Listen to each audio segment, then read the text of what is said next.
9 de la mañana, 3 minutos, y comenzamos nuestra primera entrevista de esta mañana. El gobierno reglamentó la comisión de expertos que van a trabajar en la reforma de la seguridad social, cómo se va a trabajar, cuáles serán las premisas justamente de este proceso. Todo esto lo vamos a dialogar con el abogado y expresidente del BPS, Rodolfo Saldain, quien va a presidir esta comisión. Bienvenido. Muchas gracias, un gusto en estar con ustedes. El próximo 5 de noviembre será la primera reunión de trabajo con el presidente de la República. Correcto, el jueves 5 a las 17 horas en la Torre Ejecutiva va a ser el lanzamiento de las actividades. ¿Qué se espera de esa primera reunión y cómo va a ser la marcha del trabajo, por lo menos inicialmente, ya que están muy marcados los tiempos y las etapas de los objetivos? Sí, bueno, esa primera reunión es fundamentalmente el lanzamiento y la idea es empezar a trabajar ya el día siguiente. Tenemos un plazo de 90 días para acordar un diagnóstico y otros 90 días para elaborar alternativas de propuestas para los aspectos que hubiéramos analizado, obviamente, previamente. ¿Cómo está conformada esa comisión? Esa comisión está conformada por un conjunto de 15 expertos que fueron sugeridos por diferentes ámbitos involucrados, gente sugerida por partidos políticos, por PIT-CNT, por cámaras empresariales, por organizaciones de jubilados. Es una integración bien plural y realmente creo que se ha conformado un grupo muy bueno y esperemos poder lograr un espíritu de equipo en el trabajo. En esta primera etapa de diagnósticos, antes de comenzar la nota, hablábamos de que de alguna manera los diagnósticos ya están presentes, ¿no? Se ha hablado mucho del sistema que es deficitario, depende un poco del enfoque, ¿no? Si es déficit o aportes, si el BPS debe hacerse cargo de otras prestaciones sociales más allá de las jubilaciones. ¿Qué diagnóstico usted, digamos, adelanta que se podría alcanzar? Bueno, vamos a conversarlo ese tema, ¿verdad? Es decir, cada cual tiene seguramente sus puntos de vista. En el caso mío está en blanco y negro.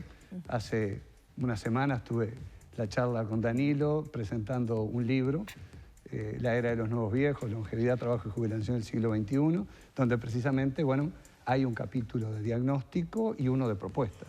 Es decir, a mí me pareció que estaba bueno decir lo que uno estaba pensando al respecto. Y en cuanto a lo que tú decías, el tema del déficit, sí es correcto, hay una situación de déficit, una situación de nivel de gasto muy alto y de trayectoria muy alta. Sin embargo, eso no es lo central. Lo estructural, y que eso es lo que tenemos que conversar bien a fondo con toda la sociedad, es que la demografía del Uruguay del siglo XX ya no es la que tenemos hoy y no es la que vamos a tener. Uruguay entra en una situación de reducción de población a partir de 20, 25 años. Y más marcada reducción de población en edad de trabajar.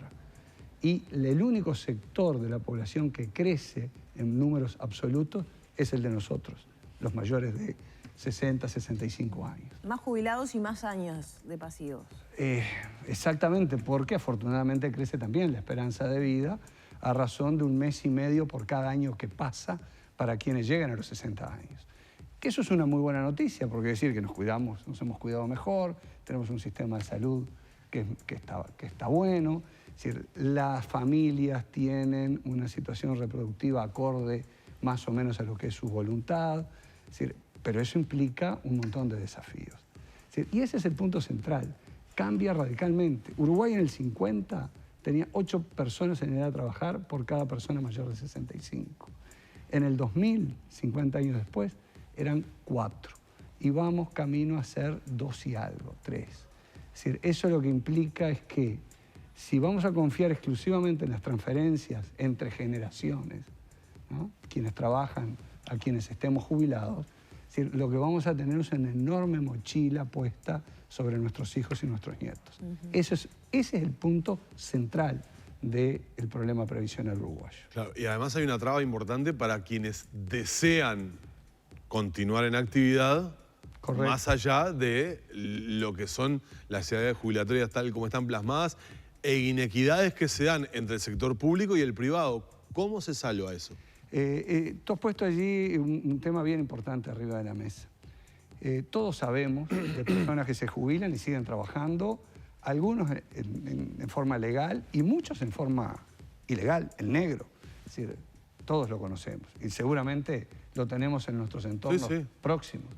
Pero es decir, muchas veces contra la voluntad de la persona que eventualmente quisiera claro. formalizarse, pero la legislatura y la normativa actual no lo permite. Hay que ir hacia un régimen que en ciertas condiciones permita la compatibilidad entre la jubilación y el trabajo. Y allí aparece siempre un tema bien importante y es, bueno, el trabajo de las personas mayores ¿quita trabajo a los jóvenes? Eso es bien importante considerarlo porque obviamente nosotros tenemos un nivel de desempleo juvenil muy alto. Prácticamente un 30%, de los más altos en el mundo, ¿no? Sin embargo, los estudios que hay indican que no necesariamente un mayor nivel de actividad de las personas mayores quite trabajo joven por varias circunstancias. Primero, las personas de 50 y más años de edad son los principales emprendedores en micros y pequeñas empresas, que dan trabajo al mismo tiempo. Segundo, no compiten por el mismo tipo de trabajos. Y tenemos que buscar canales que permitan que ese enorme capital humano acumulado en las generaciones mayores pueda seguir siendo activo y pueda seguir produciendo económicamente en la medida que las personas lo quieran.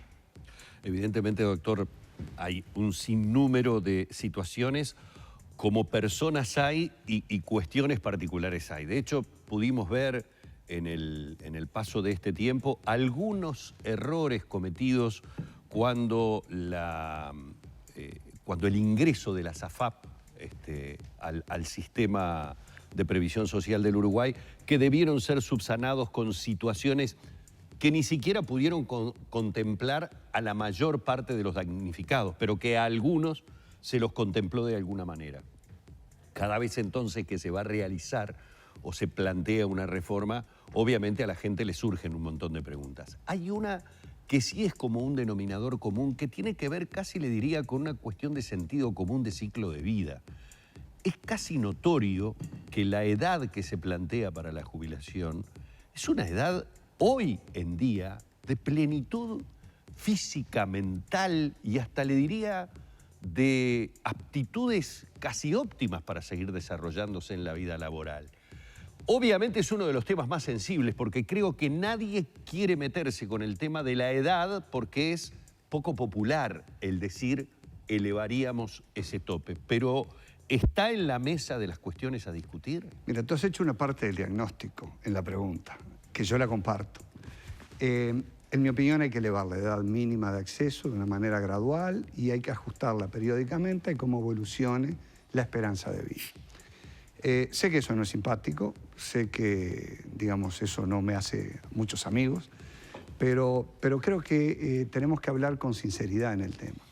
Cuando se estableció en el Uruguay la edad de retiro en los 60, que fue en 1979 para el hombre, en 1996 para la mujer, la esperanza de vida a esa edad era del orden de los 16, 17 años. Hoy estamos casi en los 25 años. Es decir, realmente, con una población económicamente activa más chica, con problemas de empleo, es decir, realmente es muy difícil no comprometer otros programas y otras políticas igualmente o tanto más relevantes como las que tienen que ver con infancia y juventud. Realmente. Es decir, a mí no me gusta cuando se dice, bueno, explota la bomba demográfica. No. Es decir, el sistema, es decir, si no hacemos nada, muy probablemente se pueda seguir pagando. ¿Pero a costo de qué? Es decir, a costo de, seguramente, no prosperidad a nivel nacional y mayor pobreza para la mayoría. Porque el crecimiento económico se va a constreñir mucho. Es decir, nosotros tenemos que tener un foco muy fuerte en la capacidad de nuestros recursos humanos. Y tenemos allí un problema bien relevante. Es decir, 40% apenas de los muchachos de 20 años termina secundaria. Y eso en la economía del conocimiento es una debilidad muy fuerte. Estamos por debajo, notoriamente, de la media de América Latina. Es decir, este es un desafío realmente muy importante, donde hay que hacer un foco muy grande. Alain, y pensando cronológicamente en los pasos que va a dar la comisión, en la propuesta que eventualmente elevará y que en definitiva será la que termine prosperando, ¿cuándo podría comenzar? Porque reformas de este tipo no tienen un efecto inmediato, claramente. ¿Cuándo podría comenzar a dar resultados esperables, positivos, pensando en una proyección de tiempo? Hay dos tipos de resultados en esto. Uno es el resultado de demostrar y marcar el rumbo y de volver a poner el sistema en una trayectoria de sustentabilidad. Eso a los actores económicos produce efecto inmediato, ¿no? Porque es decir, se ha corregido la dirección de un enorme transatlántico que no puede virar rápido, ¿no? Sí va a demorar más tener resultados financieros, y yo diría que 5 o 10 años. Es decir, y creo que eso hasta te diría, Danilo, que es una ventaja. Nadie sabe quién va a ganar las próximas elecciones ni las siguientes. Entonces me parece que todas las fuerzas políticas tienen un incentivo positivo a encontrar la mejor solución. Por eso la oportunidad de hacerlo ahora, comenzar ahora cuando estamos muy lejos de una campaña electoral. Correcto, sí. La búsqueda de consensos va a ser fundamental. Prioritario. Casi todas las decisiones de esta comisión se sugiere que sean por unanimidad. Es decir, consenso es la regla general que establece la ley. Naturalmente, como el consenso muchas veces no es posible, hay un régimen de mayorías que prevé la norma, que bueno, si hay que aplicarlo, se aplicará, ¿verdad? ¿Las administradoras de Fondo Previsional, las AFAP, tienen que abrir más el juego? Es decir, ahí depende. Yo creo que sí, que tienen que abrir más el juego. Creo que hay un espacio de mejora importante en el diseño de este pilar de cobertura, del pilar de ahorro individual obligatorio. Es un tema a conversar. Yo entiendo que allí hay problemas que tienen que ver con la eficiencia en la administración de los fondos y que tienen que ver también con el rol del Banco de Seguros, en varias partes, ¿verdad? El Banco de Seguros está con lo que es el seguro de invalidez y muerte en actividad, con una prima varias veces superior a la que tuvo históricamente. Y eso repercute en el saldo final de las cuentas de las personas y en la jubilación final. Hoy la comisión esa del Banco de Seguros es 3 veces la que cobran las AFAPs. Es decir, hay varios problemas que hay que analizar y que hay que analizar con profundidad. Lo que pasa es que nadie quiere agarrar esa changa del Banco de Seguros. Nadie quiere agarrar esa changa del Banco de Seguros y eso es correcto. ¿Qué hay que hacer para mejorar eso, por ejemplo? Bueno, hay que dar más opciones de la etapa de desahorro y hay que fomentar la competencia. Que más actores entren a jugar. Que entren a jugar y entre las AFAPs, bueno, también establecer mecanismos que apoyen, en definitiva, lo que es una más eficiente gestión para el saldo de las personas. Volviendo un poco hacia atrás, mejorar, digamos, la sustentabilidad del sistema, aumentar, por ejemplo, la edad jubilatoria, ¿permitiría que las jubilaciones mínimas fueran un poco más altas, que son muy bajas? Ahí tenemos un espacio bien interesante para avanzar. Hoy las jubilaciones mínimas son jubilaciones relativamente con un diseño de un poco de brocha gorda. Y donde no es el gasto, no siempre es un gasto bien eficiente. Por ejemplo, no se toma en cuenta si la persona que se jubila por una determinada, por ejemplo, por BPS, tal vez tenga una actividad bancaria o tiene otro tipo de actividad y no se toman en cuenta. Algunos de los que hemos venido conversando sobre ideas, estamos pensando que ese componente, lo que nosotros llamamos un pilar cero, que básicamente tiende a cubrir situaciones de pobreza y evitar, digamos, que en la vejez se pueda caer en situaciones de pobreza, tiene que estar más integrado a la totalidad del sistema, tomar en cuenta los beneficios de todas las cajas, también un poco la situación tributaria de la persona, es decir, hay una chance de mejora sin duda por ese lado. Todavía es muy prematuro decir por dónde vamos a ir, porque bueno, estas son ideas que hemos conversado algunos, pero falta mucho. ¿A su juicio hay prestaciones, servicios que está dando el BPS hoy que deben ser revisados? Yo creo que sí, hay diseño de prestaciones que deben ser revisados y estoy hablando solo del tema jubilatorio y pensional. Claramente. No estoy hablando de seguro de enfermedad. No, estamos hablando de temas jubilatorio y pensiones. Sí, yo entiendo que sí. Por ejemplo, en materia de las pensiones de sobrevivencia, hoy la realidad de la incorporación de la mujer en el mercado de trabajo no es la misma que era hace 20, 30 años atrás. Entonces es necesario revisar para darle una mayor coherencia al sistema y contemplar un poco mejor, es decir, la desaparición de aquella figura del hombre que era el que llevaba siempre el ingreso a la casa. Allí hay algunos espacios de mejora. Por otro lado, en materia de las pensiones para los hijos, materia de pensiones para niños que pierden a su padre. Es decir, por regla general la pierden a los 18 o 21 años. Bueno, yo creo que ahí hay que ir un poco más allá. Creo que hay que redefinir un poco eso, porque en el caso de la mujer, su incorporación al mercado de trabajo debe considerarse como un elemento importante, y en el caso de los hijos menores debe fomentarse el acceso a la educación por un mayor tiempo. Eso tal vez lleve a, digamos, a que algunos pensemos que es bueno proponer ir un poco más allá en materia de pensiones. Doctor, ¿tenemos algún modelo? Por supuesto, la situación de cada país es diferente, pero tenemos en el mundo situaciones de reformas de la seguridad social con algunos elementos similares a los que hoy podríamos decir son los síntomas de esta situación que presenta Uruguay. ¿Tenemos algún modelo en el cual mirarnos ya con algunos resultados que nos permitan saber de qué manera fue adoptado, percibido por la población? Yo creo que sí. En el libro que comentábamos con Danilo, hay un capítulo que yo le llamo Los mejores de la clase. ¿Quiénes son los mejores de la clase? Son aquellos países que han tenido un proceso de envejecimiento anterior al nuestro y que previamente fueron tomando medidas.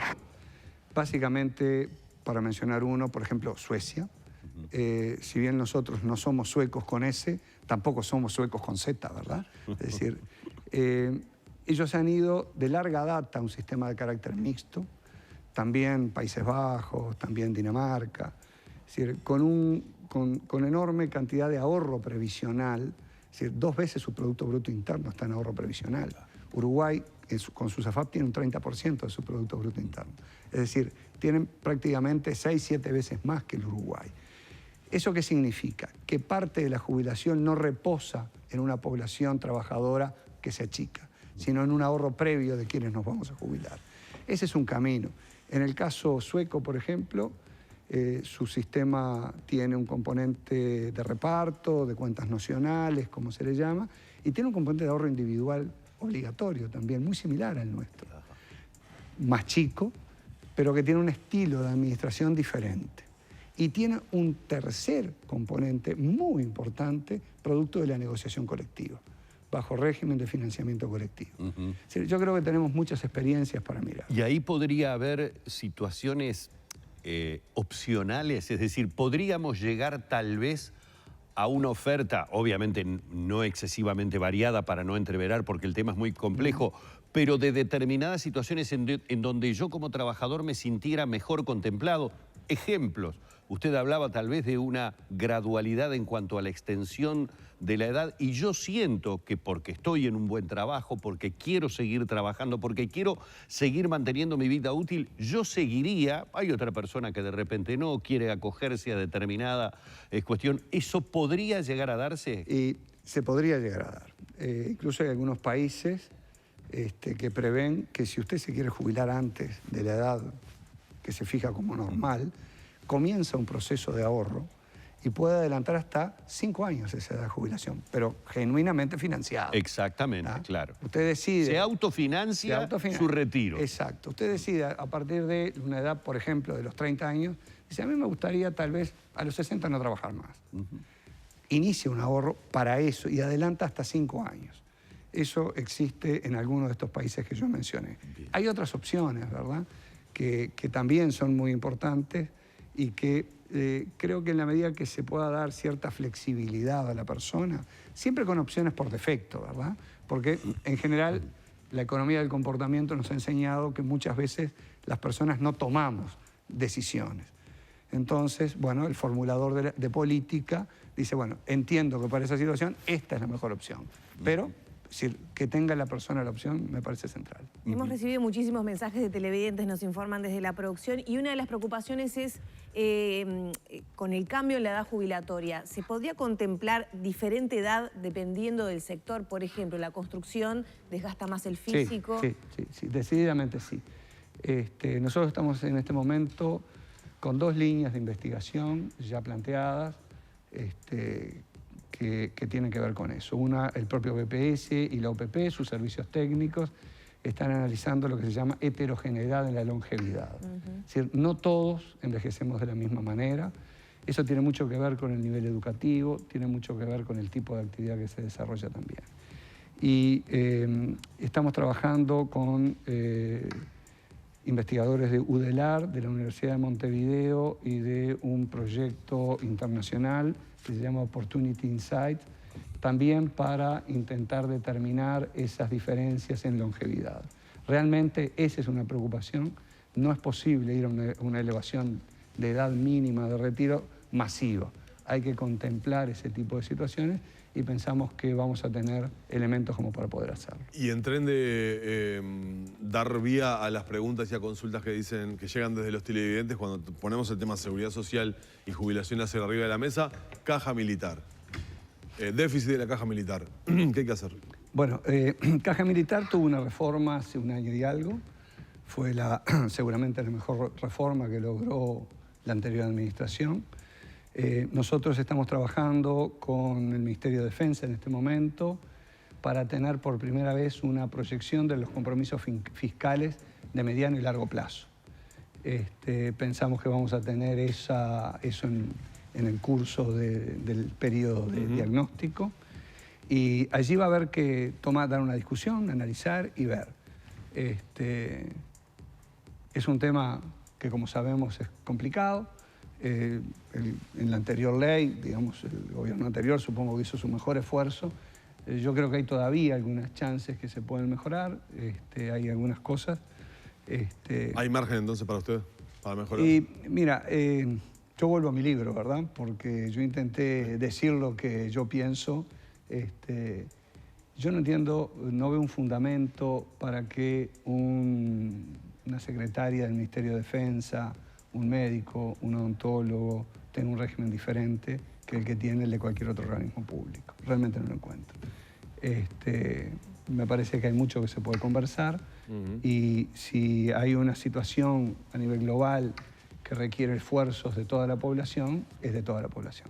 Muy bien. Doctor, tal vez la más compleja de contestar. ¿De cuánto tiempo razonablemente podríamos estar hablando como para escuchar todas las voces, discutir las diferentes opciones y comenzar a tener, llamémosle, un borrador que sabemos que será sometido a organizaciones sociales, sindicales, etcétera, etcétera, etcétera, y que, como todas las cosas en nuestro país, a veces nos sume en debates, polémicas absolutamente razonables, tratándose de la importancia de este tema? ¿En cuánto considera usted que estaremos frente a un posible borrador al que seguramente siempre habrá algún ajuste para realizar? En la comisión nosotros vamos a tener un ritmo de trabajo muy intenso porque lo imponen los plazos y lo impone la necesidad de llevar un proceso de diálogo con toda la sociedad lo más amplio posible.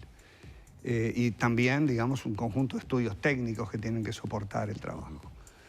Yo creo que efectivamente al cabo de los 6 meses vamos a tener ya alternativas de reforma y probablemente el Poder Ejecutivo esté en condiciones de tomar sus primeras decisiones en el segundo trimestre del año próximo y probablemente con tratamiento parlamentario en el segundo semestre del año próximo. Es decir, la Comisión va a terminar su trabajo, va a entregar al Poder Ejecutivo y a la Asamblea General, como manda la ley, sus informes. Esos informes después van a ser producto de una negociación política, parlamentaria, como hemos visto que ocurre. Y yo estimo que con un ritmo intenso de trabajo se podría estar con un texto de ley aprobado sobre finales del año próximo. Doctor, ha sido más que amable, un placer haberlo tenido realmente esta mañana. Igualmente para mí. Bueno, así hemos estado dialogando con el doctor Rodolfo Saldain, abogado, expresidente del BPS y presidente de la Comisión de Expertos de Seguridad Social.